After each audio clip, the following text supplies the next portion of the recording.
go from the fear of the unknown to making the unknown known? How do we do that? We do it not just with passion, we do it with clarity. You all are going through that right now, but I'm going to show you this simple slide, simple thing to create greater clarity. Now, I've been through a lot of halftime speeches, a lot. And if you think passion's enough to change performance, I'm here to tell you, I've been through some of the most passionate halftime speeches, only to go out in the second half, and we just made the same mistakes with greater intensity. So passion and inspiration all by itself isn't enough. I think Travis said, hope is not a strategy by itself. Hope needs to be invested into a strategy, right? Because when I got hope for the future, it gives me power in the present, but let me have somewhat of a plan, okay? So with that being said, let's talk about how do we go from fear of the unknown to making it known. It's just simply this. I learned this from General Robles, who's the CEO for USA Insurance. One of the greatest experiences I ever had to be able to do that consulting training work for them for a couple of years. Unbelievable experience. But he simply called it commander's intent. Those of you who are connected in the military, you know this even better than I do. But this is what he said. He says, Eric, it's about clarity. Follow this now. Clarity leads to focus. Focus leads to execution. Execution dictates results. Am I right? But usually when it comes to leadership, management, or whatever, we're always trying to manage. Oh, we didn't get that result. Let's talk about how we execute it. No, you might want to take a couple steps backwards. There's a good chance everybody worked really hard. They just probably worked hard on the wrong things. But we said the words. This is important to understand. Just because we're saying the same thing doesn't mean we're picturing the same thing. We don't have clarity until our pictures match, not just because our words match. When I asked my wife, honey, how are you doing? Fine. She said fine.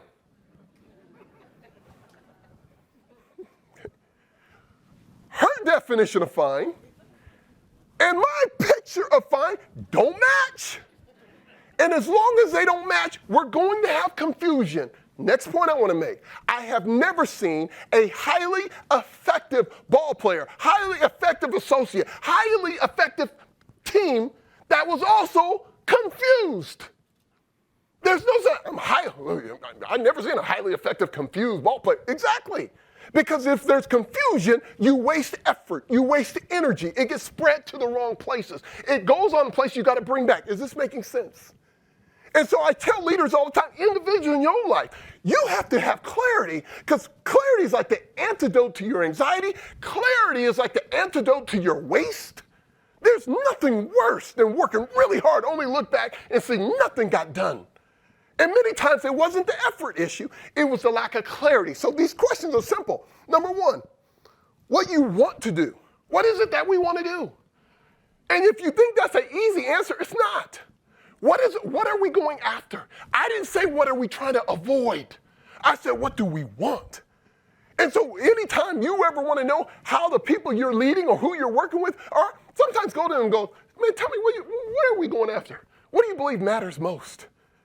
And if you're getting different answers, that's a problem. But that's good information to have. Create alignment.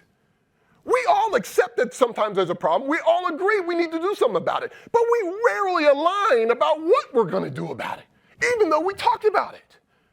I asked one particular leader recently, dude, this company's Fortune 100 company. CEO, I'm like, okay, man, so tell me, man, this is what I want. I want this just to be better. I said, man, I'm having a hard time picturing what better looks like. And I'm telling you this, vague goals produce vague results. So it is better to be as clear as possible. Your brains, it's how we're wired, it's how we're built. Our minds want pictures to lock onto. The reason why I resist change, the reason so many people resist change, is because you haven't shown them a good picture of what the future looks like, so they work hard to maintain what currently exists. That's how it's wired. General Colin Powell said it best. He goes, there are very few leaders who are so good that their people will follow them out of curiosity.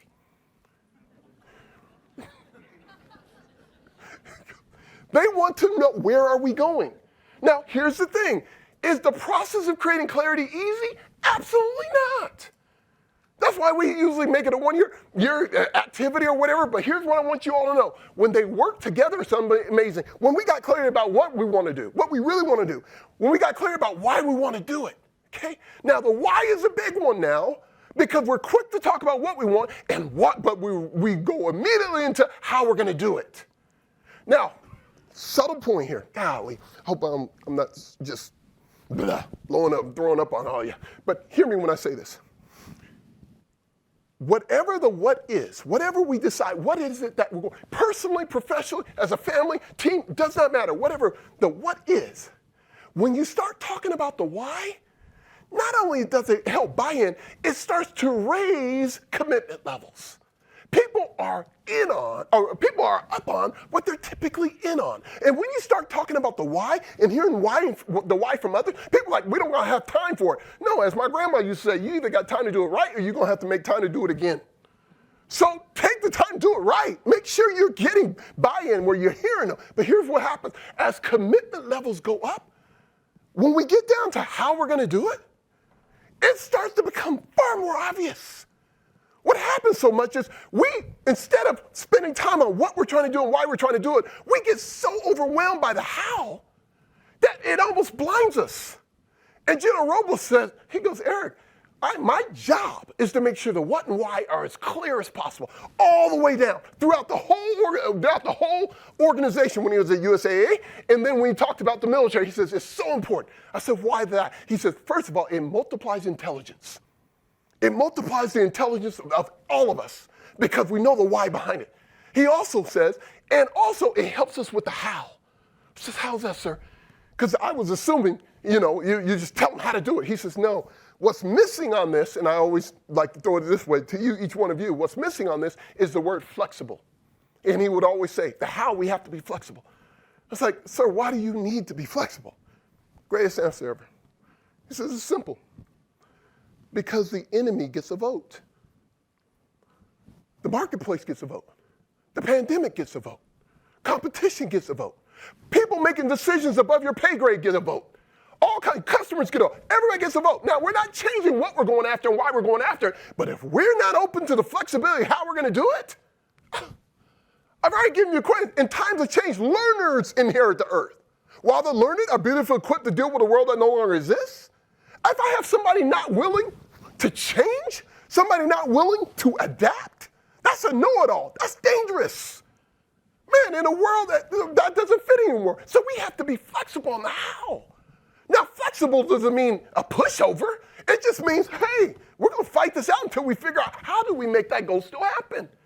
Now, here's what's important. When that's shared throughout the organization, all of a sudden, the leadership one of my clients, I told Travis earlier, I do a lot with the Leadership Institute, and that's all the top healthcare system CEOs in the country. So I was just with them in Dana Point, California, 2 weeks ago. We'll be with them again in San Francisco here at the end of the month. I remember sitting there and I was laughing. I was like, that one particular lady who I executive coach, she said, for so long, I thought if I can just get in the room with the really big brain where it all happens, oh, that'd be it. And I said, what happened? She goes, I got really depressed because I got in the room and discovered that there wasn't this giant big brain in there with all the answers. And she goes, but what I have learned is one of our responsibilities is to create so much clarity as much as possible. She goes, I've discovered our problem is we get in that room and we get bored. So we change messages thinking nothing's changed. But the reality is the further it gets away from us, the more the message keeps changing. So the further away, it just sounds confusing to the point where the people then are like, I ain't listening to anything. I'm just going to keep doing what I've already done because you're going to change your message anyways. Like I said before, what creates clarity isn't passion. What creates clarity is consistency. Real change requires consistency. Consistency over intensity. And I don't care what it is you're trying to get or master. That process is everything.